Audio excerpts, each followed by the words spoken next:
Welcome to BlizzCast 17. I'm Rob Simpson. This episode of BlizzCast is going to be focusing on Diablo III. We're going to be talking about item, quest, and sound design. So let's get to it.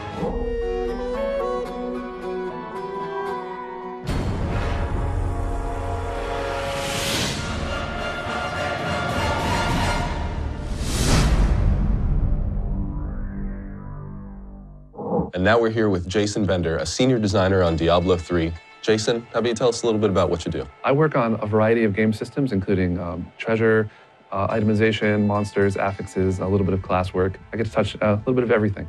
Let's talk a little bit about randomization. That's something that really kept D2 interesting for everybody for years and years. So what are some things that are going to be randomized in Diablo III? There's randomization all over the place. Obviously, we have equipment that's randomized. You never know what affixes you're going to get on an axe, so you might get plus cold and magic find, or you might get gold find and resistance to magic. So the items are hugely varied in their randomization. Also, you never know where you're going to get it. You can get a legendary item out of a treasure chest by killing a tiny little demon, by killing a zombie, by killing a boss. So treasure can come from anywhere. The other kinds of randomization that people tend to think of is dungeon randomization. Mm-hmm. So we've built a number of ways that the dungeons can combine, and every time you go in, it will be different.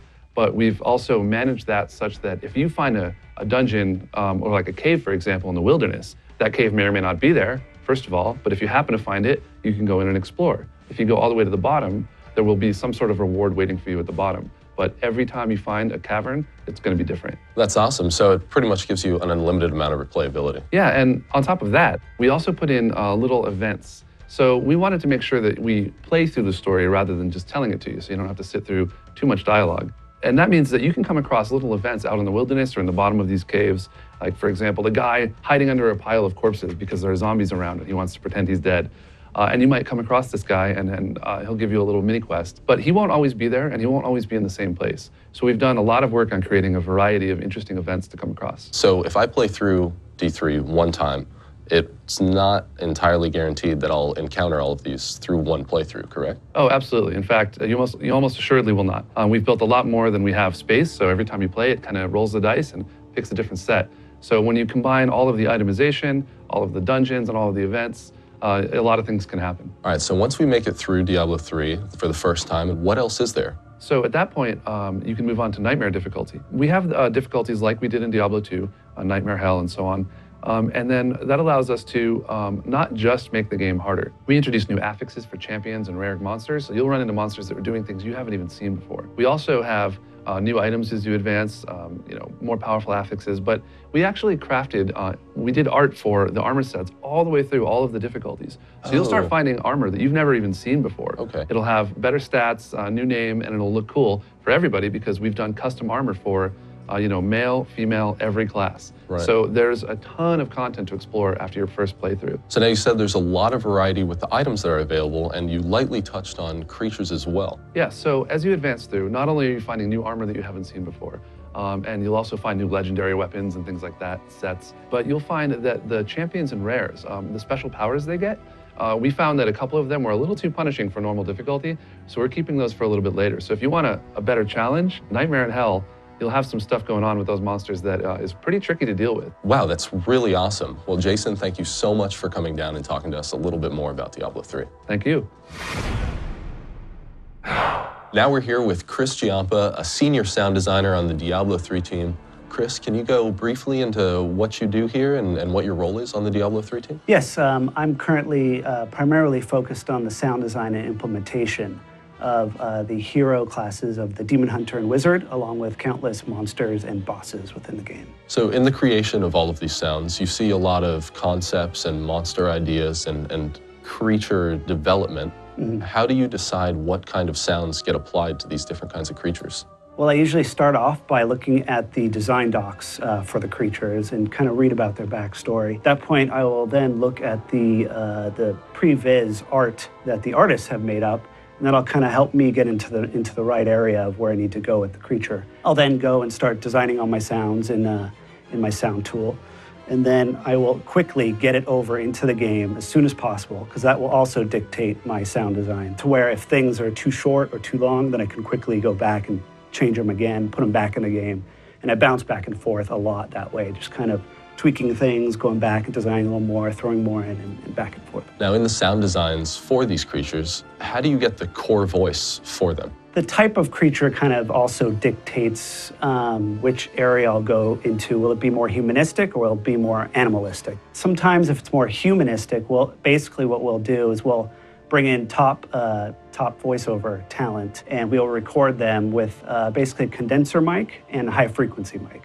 And the high-frequency mic has an extended response in there. So when we pitch that way down, you really retain a lot of the presence from these actors. And a lot of the times, we'll also design straight animalistic type voices from sound libraries or stuff we'll go out and record as well. So now that we know a little bit more about the actual voices that the creatures make, how do you go about deciding how they're going to actually sound when they're moving around or when they explode or things like that, when bones break? Yeah, the skeletons. We spent a lot of time in the Foley booth recording different wooden objects, and I went out and bought some wooden rollers and chopsticks and toothpicks and even a bamboo placemat. And I spent a couple hours in the Foley studio just kind of knocking them around and throwing them and making sure they had different impacts and rolls and stuff like that. We have a lot of swords and knives sitting around in our Foley booth because we are Blizzard. So I took one of those and started stabbing the bamboo placemat, and that's kind of what you'll be hearing when the initial snap break of a skeleton when they burst into pieces. So it sounds extremely gratifying when you walk in there with like a barbarian and just start pounding on them, and they burst into pieces. And if you listen closely, you can actually hear a skull roll away, and you'll notice the skulls kind of. Right. And so we make very specific sounds for specific things on that. After hearing all this, I'm sure the players can't wait to get their hands on it. And Chris, thank you so much for coming down. Players already knew how good the game would look, but now they know just exactly how epic it's going to sound. No problem. We can't wait for you guys to hear it. Now we're here with Kevin Martins, lead content designer for Diablo III. So Kevin, how about you tell us a little bit about what you do? Well, the lead content designer's job is I'm in charge of all the writing, the levels, the monster distribution, the treasure, etc. So, I make fun and awesome areas for people to explore. Okay, now speaking of areas, there's a plethora of locations and environments for the players to work through. What can players expect coming into Diablo 3? There's a lot of stuff we haven't shown yet. Just to touch on a couple of them, we have the Festering Woods, which is an area that's haunted by its past. A long time ago, the Nephilim, the proto-humans of the world of Sanctuary, lived and fought there. And at a certain point, some of them were corrupted and became mongrels, and the ghosts of these two groups fight over and over again. The player has to venture in here in the midst of this ancient battle being replayed over, and find Nephilim artifacts to take back and gain access to a temple. So we're going to get to see a whole lot of these environments, and the story about the environments is going to be told to us through the quests in the game. So questing's come a long way since the days of Diablo II. First, there's a lot more quest information than there ever was before. It's all told in a much simpler way, in a more direct way, in a more ambient storytelling ways. You have characters like your followers and the player who chat back and forth as they go through the world, and they explore some of the information there.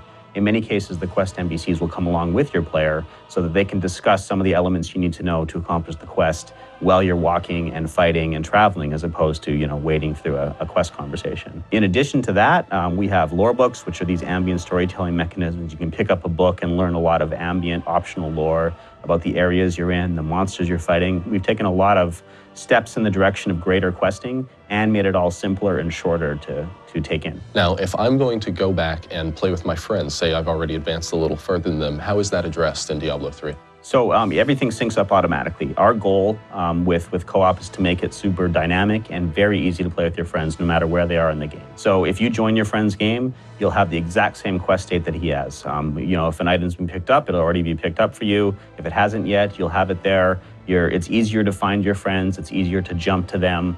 It doesn't matter what your level is. You can still join friends at higher levels. So there's really no limits to playing in co-op. It's very dynamic. You'll instantly join and you can instantly drop, and it'll not affect their game or your own. That's really great to hear. The less barriers we have to play with our friends, the better, obviously. Absolutely. So in maintaining that really immersive quest experience, it's very important for players to have fully voiced characters, and that's going to be no different in Diablo 3? Yeah, we have 10 player characters. There's 5 classes, both male and female genders.